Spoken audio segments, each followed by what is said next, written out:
What's up, everybody? Tyson Roush, Let's Talk Jets. Heading into this season, all we wanted is a glimmer of hope for this team. Hope you had the right head coach. Hope you had the right offensive coordinator. Hope you had a good offensive line. Hope you had the right quarterback. Hope you could score points. Hope this team could be competitive week in and week out. And at 0-7, I'm completely hopeless. I have zero faith in anything happening with this team. And I don't know where the bright light is. I don't know where the light at the end of the tunnel is. And I think things are actually going to get worse before they get remotely better. And I'm not even sure when they're going to get better. Today's just, and listen, man, I'm like most of you, a diehard fan. I love watching football. I cannot, you want to watch, 60 minutes, you watch, I never leave games early. I'm that guy, right? In the third quarter of today's game, I wanted to take a nap. I wanted to go walk the dog. I wanted to do anything but watch this team play football as the offense was dreadful. The first half was nauseating. You start off the game with the drive, and on 4th and 5, when Aaron Glenn shockingly didn't kick a field goal because he loves field goals, it's the only way Jets can score points. They go for it and don't get it, and Justin Fields doesn't complete the pass. I'm like, here we go again, man. It's gonna be one of these days again on offense, and that's exactly what it was, where Justin Fields, who should not have even started this game, because he should have been benched last week, and Tyrod probably would have won that game, should have started this game. Justin Fields is lost. He's dazed and confused. And Aaron Glenn's quarterback is a colossal bust. It's not going to work. Stop trotting him out there. Stop wasting our time. And stop losing the credit and what little credibility you have in the locker room, because the team knows that Justin Fields cannot successfully throw a forward pass consistently. He just can't. So you have that. Then you have Garrett Wilson being out. And if anybody watches this channel, we talked about the entire goddamn offseason. You're one Garrett Wilson injury away for being in deep trouble on offense because you don't have any legitimate playmakers. And lo and behold, guess what? When you finally change the quarterback at halftime to a guy that's actually competent, he drops back to pass and nobody's getting open because they're not that good. Look at the Jets all-season program to build their offense has been a colossal miss. Fields, Stone Smart, keeping Alan Lazard, no. Josh Reynolds is probably a 3 at best. Tyler Johnson, we're banking on Ruckert for what? He's not doing anything. The offensive line is okay, but it's just nothing's panning out here right now. This offense, and again, this offense is making a Zach Wilson offense look good. That's what it is. This is where we're at. Justin Fields had, 46 yards before he was taken out. The offensive line gave up 6 sacks.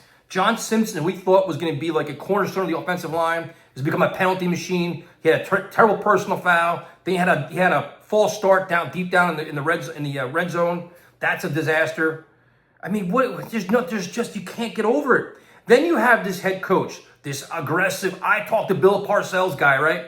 Right before the half, the Jets had the ball, probably the 45-yard line. They took back-to-back sacks, which is bad. The play calling, I'm not really sure what Engstrand is, but I guess it's hard to blame Engstrand when you don't have a competent quarterback running it. When Tyrod came in, you saw different things. But right before the half, after back-to-back sacks, the Jets had the ball, I think it was a 45-yard line or so, with the timeout left. So what any competent coach would do is you take the timeout and you throw a Hail Mary. What is Aaron Glenn's reasoning for not doing that? Well, we took back-to-back sacks, and man, we wanted to get off the field at that point. We want to regroup. Keep in mind, the Panthers are getting a ball to open the second half. Like what? It's a loser quitting mentality. And the thing is, it's a trend now. He's done it in back-to-back weeks. He's in over his head. He doesn't know what he's doing. Come on, man. It's just... And now, for the first time, the defense actually back-to-back weeks, defense played very well. Quinn Williams is playing his heart out. I think Briggs had a sack. Sherwood's had a sack. They're coming on. It's not like they're playing some highly touted offense. The Panthers run the ball a lot, but the defense kept them in the game. Fought, great.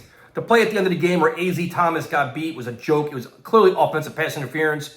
But it's just, this team is just, when you don't have a quarterback, you don't have hope. And now you guys see, look at this team and say, okay, we're going to tank this. Well, first of all, the trade deadline, you're going to have to sell because a lot of guys probably want out, and they have a market for guys like Quinnen Williams, Breece Hall. And the other thing with Breece Hall, before I get on this, when you have Garrett Wilson out, you're going to feature Breece Hall a lot and Mason Taylor a lot. They were rotating in Breece Hall and Isaiah Davis in and out of, what?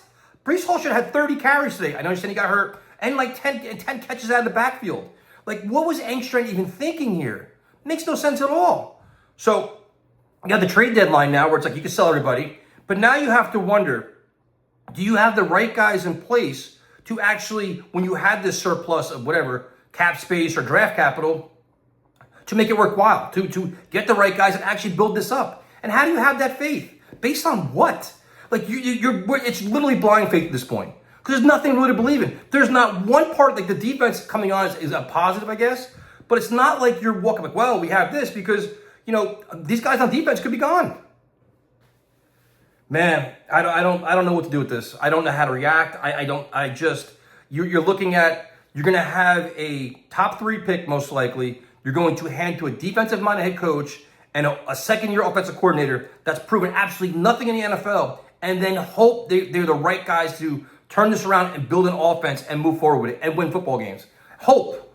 That's what now the Jets staff has to hope, and we have to hope. If not, you're going to set this organization back another 3 or 4 years.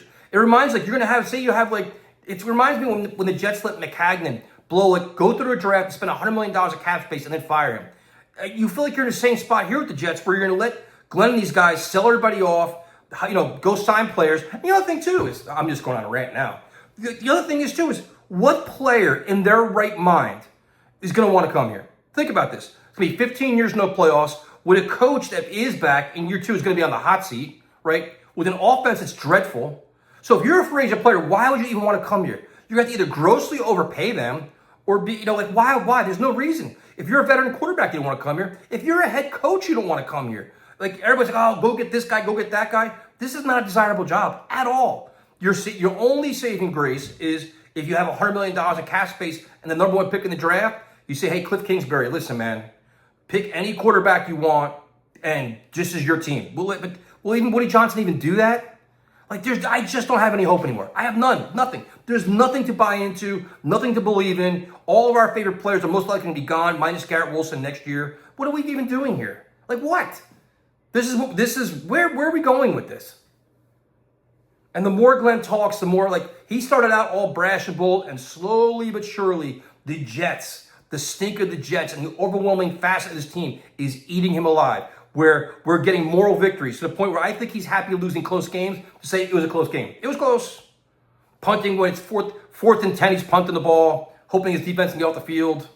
Their game management is so bad. I mean, it's just challenge. And he won 2 challenges. There's a positive, right? The one I won't even challenge it, but whatever. These are difficult times, man. It's just when good teams find ways to win, bad teams find ways to lose. Every fucking cliche I've used over the last 3 years, we're using again today.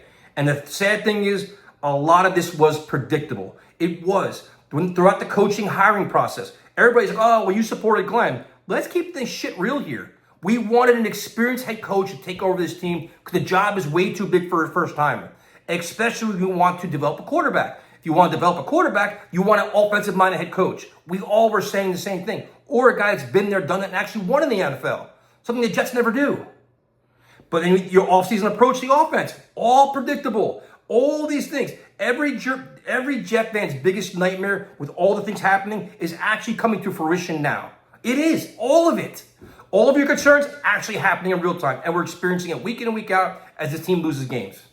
It's ridiculous.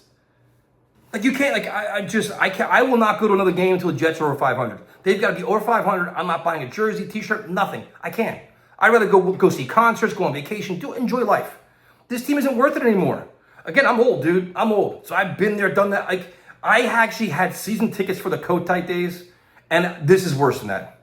You can give me free tickets, first row behind Jet bench. No, thank you. I'll pass. Woody Johnson's not getting a fucking penny of mine because he doesn't deserve it anymore. He just doesn't. This is going beyond being a fan. Now we're reaching points of insanity of oh, let's just buy into this now. There's nothing to buy into. There is no vision here. We're getting moral victories and, oh, well, look at this. We're making progress here. You lost the game, coach. You're 0-7. You're getting made fun of. You're getting made fun of all across social media, everywhere you go. You can't wear a Jet hat in public. Oh, bro, your team. No, I'm good, dude. I don't want to be associated with it. I'm good. I'm going to stay in my little dark room here and just hide because we're not a part of the NFL. We are just not, we should be relegated. We're that bad. Not much else to say, man. I probably missed half the stuff I wanted to say. Whatever, dude. It is what it is.